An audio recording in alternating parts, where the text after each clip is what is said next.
that as the I'm the Executive Director of Pensacola Heritage Foundation.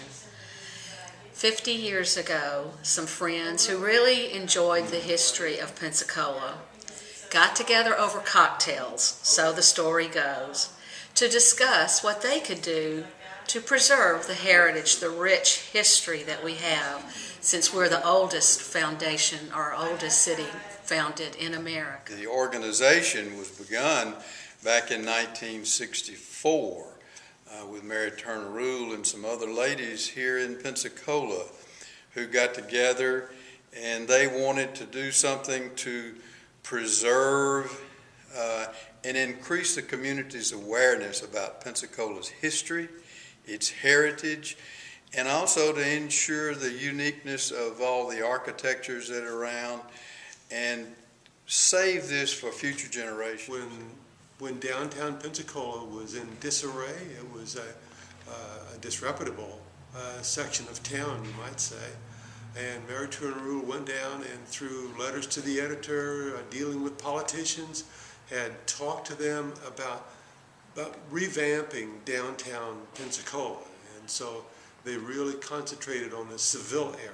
One of the big areas that was sort of a mess was Old Seville Square. It had dilapidated playground equipment. In fact, they had a chain link fence around it, so you couldn't even use it. And it wasn't a very good place to be.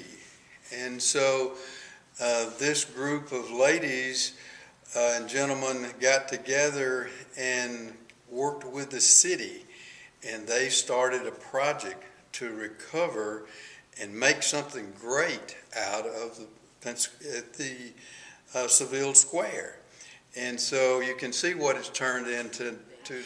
The foundation has spent these 50 years trying to emphasize the strong history that we have by doing everything they could to not only bring the history of Pensacola and the surrounding area to the public's forethought, but also to raise funds to try to help preserve everything that we could. One of the big things was the evenings in Old Seville. They wanted some place for people to come to celebrate their history. People would dress up in costumes. Some of the old gay 90s with the mustaches, they had mustache contests and things like that.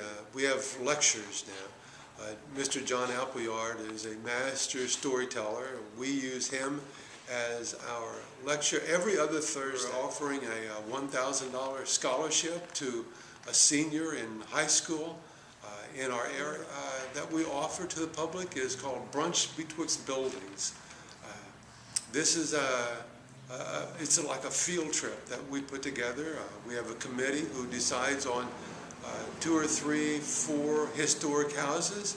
We go to these buildings, we tour these buildings with a tour guide, then we have lunch, and we go back and we tour the other buildings. Our last run has been 25 years of evenings in Old Seville. And the whole point was to get people downtown, get people to the historic district to come for a reason, and to provide a good family, wholesome area that they could go to. But one of the things that we're sort of proud of is over these years that we've had over 850,000 people who've come to those concerts.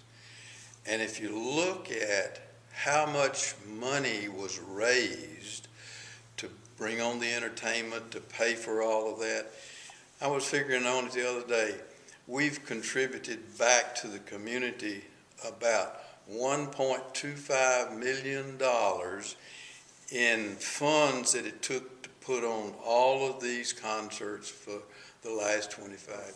We have 198 members right now, active members, 198 active members right now. We even still have one that we know of, charter member, who sent her dues in the other day. So she's been here all 50 years.